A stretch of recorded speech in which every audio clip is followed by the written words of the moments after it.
लड़की बनी एक मनहूस बहू, दर्द भरी कहानी। हेतल कॉलेज कैंपस में बैठी थी। जब उसके क्लास पूरे हुए तो वह अपनी सहेली के साथ बातें कर रही थी। उसे रास्ते से जाते समय गायत्री दिखी। गायत्री को आवाज़ दी, गायत्री इधर आओ। हेतल की आवाज़ सुनते ही गायत्री हेतल के पास गई। दोनों बातें करने लगी। बातचीत के दौरान अचानक हेतल को याद आया कि उसने सुना है कि सुमन ने आत्महत्या कर ली है। इस बारे में गायत्री से जानना चाहा। सुमन, हेतल और गायत्री दोनों की यह बचपन की सहेली थी। गायत्री और सुमन दोनों एक दूसरे की पड़ोसी थी। हेतल दूसरे गांव में रहती थी। भले ही सुमन की 3 बार शादी की गई, लेकिन उसने आत्महत्या क्यों की, ऐसा सवाल हेतल के मन में आया। दरअसल वह अपनी प्यारी सहेली की आत्महत्या से बेहद दुखी थी। सुमन 9वीं कक्षा में थी, तभी उसकी पहली शादी हुई थी। सुमन देखने में बहुत सुंदर थी। वह होशियार, शालीन और भविष्य के सपनों में रंगने वाली लड़की थी। उसने अपने जीवन में कई सपनों को चित्रित किया था, पर घर के लोगों ने उसकी ज़बरदस्ती शादी करवा दी। हेतल के पास इतने सारे सवाल थे कि वह नहीं जानती थी कि गायत्री से कैसे पूछूं, लेकिन हर बात की सच्चाई जानना चाहती थी। और आखिर में गायत्री से पूछा कि सुमन ने आत्महत्या क्यों की। एक क्षण के लिए गायत्री चुप हो गई। जल्दी से उसके मुंह से शब्द नहीं निकल रहे थे। उसने गहरी सांस ली और बोलना शुरू किया। 3 साल पहले सुमन की शादी कबीर नाम के एक शख्स से हुई थी। वास्तव में उसकी बहुत अच्छी गृहस्थी चल रही थी। दोनों एक दूसरे से प्यार करने लगे थे। जब भी यह दोनों साथ में बाहर जाते थे तो सभी कपल इनसे जलते थे।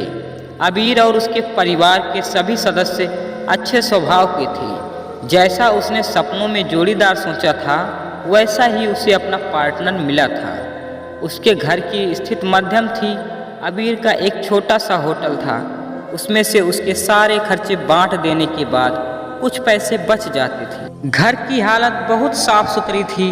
एक दिन वह होटल से घर बाइक पर आ रहा था। एक बड़ी कार से उसका बहुत बड़ा एक्सीडेंट हो गया और इसमें उसे काफ़ी चोटें आईं। हादसे के बाद उसे अस्पताल ले जाया गया, लेकिन सिर में गंभीर चोट लगने के कारण इलाज के दौरान उसकी मृत्यु हो गई।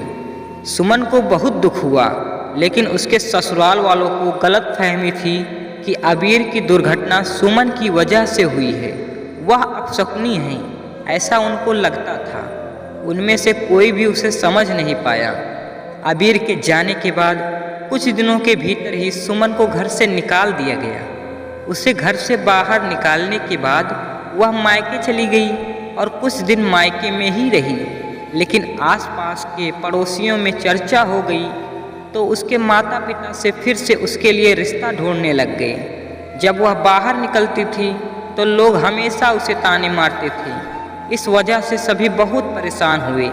ऐसे में उन्होंने जल्दी जल्दी में अमोल से शादी करवा दी। अमोल बहुत बुरा आदमी था। दारू पीता था, कुछ काम धंधा नहीं करता, चोरी करता, मारपीट करता। उसका रोजाना यही काम था। इस सब से सुमन को बहुत दुख होता था, पर वह कुछ नहीं कर सकती थी। एक बार एक रात को वह देर से घर आया और जल्दी जल्दी में घर में कुछ ढूंढने लगा। सुमन ने उसे पूछा, पर उसने कुछ भी नहीं बोला। उसे जो चीज़ चाहिए थी वह उसे मिली नहीं।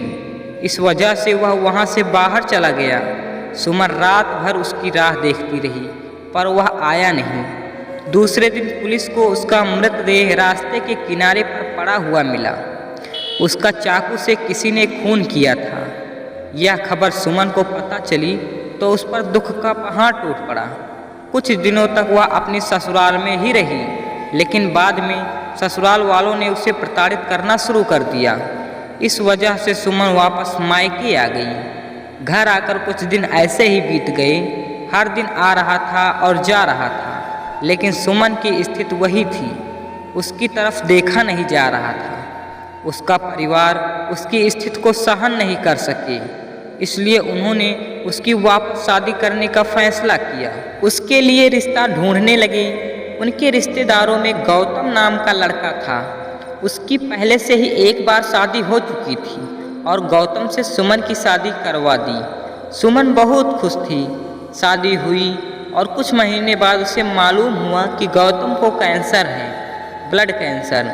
इस बात का पता चलते ही उसके हंसते हुए चेहरे पर फिर से दुखी हो गया, लेकिन उसने हिम्मत से इन सब का सामना करने का फैसला किया।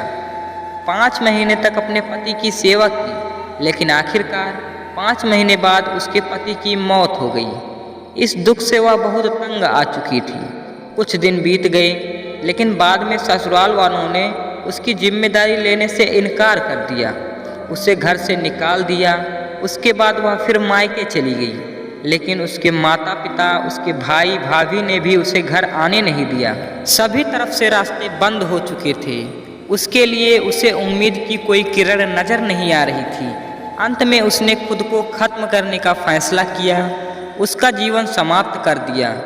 सुमन की यह कहानी सुनकर हेतल की आंखें आंसुओं से भरकर बह रही थी। पूरा दिन वह सुमन के बारे में सोचती रही। क्या इन तीनों घटनाओं में बेचारी सुमन का भी कोई दोष था? क्या उसके माँ बाप को सिर्फ उसकी शादी कर उसे हर बार किसी के पास भेज देना सही था? वो उसे अपने पैरों पर खड़ा करने की कोशिश भी कर सकते थे। सच कहो तो हेतल की जान उसकी बदनसीबी ने नहीं, उसके परिवार की, उसके आसपास के लोगों को छोटी सोच ने ली है। वो बेचारी मनहूस नहीं, बदनसीब थी, क्योंकि उसके आसपास ऐसी सोच रखने वाले लोग थे।